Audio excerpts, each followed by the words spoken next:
Sir சொன்ன மாதிரி சிப்காட் வராங்க, அங்க நிறைய கம்பெனிஸ் வருது, நிறைய டிஸ்ட்ரிக்ட்ல அவ்வளோ கம்பெனிஸ் வந்தும் அவங்க சொல்ற ஒரே விஷயம் வந்து ஸ்கில்ஸ் இல்லை அப்படின்ற ஒரு குற்றச்சாட்டை வந்து வச்சுட்டு தான் இருக்காங்க. அது இல்லாம இருக்கிறதுக்கு நம்ம லோக்கல்ல இருக்க காலேஜஸோட டைப் பண்ணி அவங்களுக்கு என்ன ஸ்கில் தேவையோ அதை வந்து காலேஜஸ்ல கொண்டு வந்து உங்களுக்கான அந்த ஸ்கில் ட்ரைனிங்கை கொடுத்து அதுக்கப்புறம் நம்ம அனுப்பும் போது யாருமே வேலை வாய்ப்பு இல்லை அப்படின்னு சொல்லக்கூடாதுன்ற நிலைமையை கொண்டு வரணும்னு தான் இன்னைக்கு முதலமைச்சர் ஜோசப் விஜய் அவர்கள் எனக்கு அறிவுரை கொடுத்திருக்காரு. அவரோட கைடன்ஸ் படி தான் இன்னைக்கு இந்த ஒரு நிகழ்வு வந்து நடந்துகிட்டு இருக்கு. அவரு எல்லாருக்குமே தெரியும் 52வது பிறந்த நாள் நாளைக்கு அவர் வந்து கொண்டாட போறாரு. அவருக்கு சொன்ன விஷயம் என்னன்னா, இளைஞர்கள் யாருமே வேலை இல்லை அப்படின்னு, வேலையில்லா திண்டாட்டம் அப்படின்ற ஒரு விஷயம் வந்து பல ஆண்டுகளா, ஏன்னா நானே அந்த இடத்துல உட்கார்ந்துருக்கேன், நானே நிறைய படிகள் ஏறி இருக்கேன், நானே இந்த மாதிரி இடத்துல ஒவ்வொரு இடத்துலயும் போய் சிவி சப்மிட் பண்ணிருக்கேன், எத்தனையோ ஒரு கம்பெனிஸ்ட போய் சிவி சப்மிட் பண்ணி வேலை வாய்ப்பு இல்லாம ரிவர்ட் பேக் கிடைக்காமலாம் நான் நிறைய நாள் இருந்திருக்கேன். இந்த ஒரு பயணத்துல நானும் இருந்தனால உங்களுடைய கஷ்டங்கள் எனக்கும் தெரியும். அதனாலதான் சார் வந்து ஒரு டிஸ்ட்ரிக்ட் தேவையான ஒரு பாலிசி வந்து கொண்டு வர போறாரு. இந்த ஸ்கில் ட்ரைனிங் ஒரு கேப் இருக்கிறத குறைக்கிறதுக்கான ஒரு சில முன்னெடுப்புகள் வந்து நாங்க சேர்ந்தே பண்ண போறோம். தொழில்துறை அமைச்சரா நிறைய கம்பெனிஸ் வந்து சவுத் சைடு வந்து கொண்டு வரணுன்றது என்னுடைய பெரிய ஆசை. எல்லாமே இப்போ வரைக்கும் பாத்தீங்கன்னா சென்னையில தான் வந்து இருந்துட்டு இருக்கு.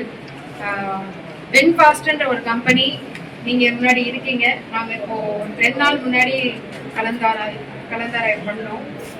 தூத்துக்குடிக்கு வர்றதுக்கு எக்ஸ்டென்ஷன், அது வந்து நீங்க எக்ஸ்பேண்ட் வந்து நீங்க பண்றீங்க.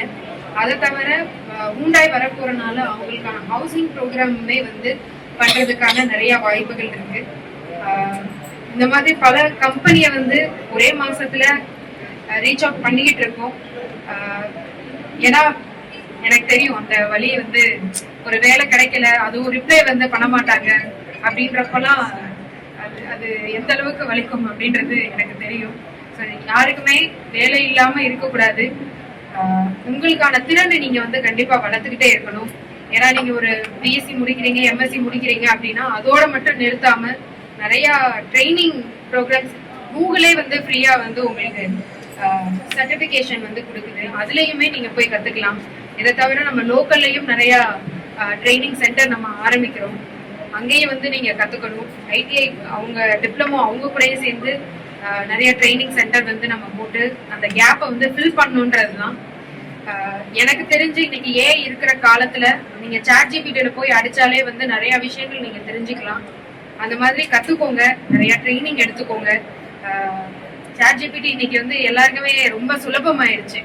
நீங்க வந்து நியூஸ் தேடுற அளவுக்கு கூட அங்க போய் நீங்க எல்லாரும் ChatGPT வந்து யூஸ் பண்ணிட்டு இருக்கீங்க. ஆனாலும் ஒரு தடவை மறுபடியும் ChatGPT செக் பண்றது, ஏன்னா அது வந்து ஒரு ஹியூமன் கிடையாது. ஹியூமனுக்கே எரர் வரும்போது ஏஐக்கும் எரர் வரும். அதனால 1க்கு 2 தடவை நீங்க ரிசர்ச் பண்ணிட்டு நீங்க உங்களுக்கு கிடைச்ச இன்ஃபர்மேஷன் கரெக்டானு வந்து செக் பண்ணிட்டு எதனாலும் நீங்க யூஸ் பண்ணுங்க.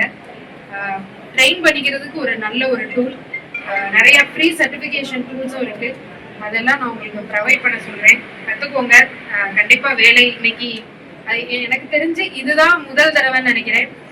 வேலை வாய்ப்பு முகாம் நடத்தி அன்னைக்கே வந்து நம்ம ஜாப் ஆஃபர் வந்து பண்றது.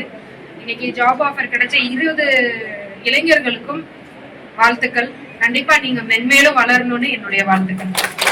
மற்றும் ஆப் ஸ்டோரில் இருந்து பாலிமர் செயலியை QR கோடு மூலம் பதிவிறக்கம் செய்யுங்கள். செய்திகளை உடனுக்குடன் பெறுங்கள்.